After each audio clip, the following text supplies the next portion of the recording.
But there's another very interesting thing that crops up again and again, which is so the Japanese have these sacred trees all around Japan. Whenever a tree gets to a certain age, it's it's respected. There's a rope put around it, and often that has a little paper, like a zigzag, like almost like a lightning sign on it. And this is just to show respect and to honor this living being who's lived and watched over that street or that community for many generations of human beings, right? This is an acknowledgement of life other than human life. And I believe that there's a really deep wisdom and beauty in that for a child to see that the whole of this society acknowledges this beautiful, ancient, living being who's actually in many real ways protecting and looking after the neighborhood. Why do I say that?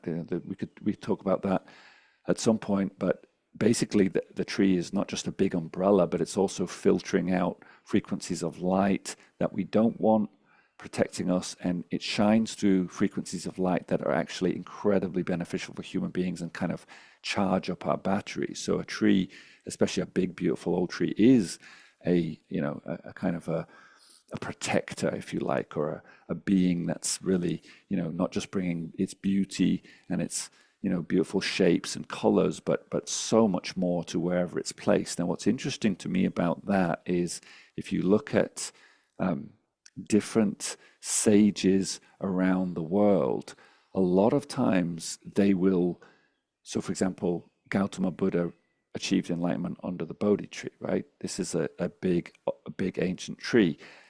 Hindu sages will often classically go into the forest and sit under big trees and meditate.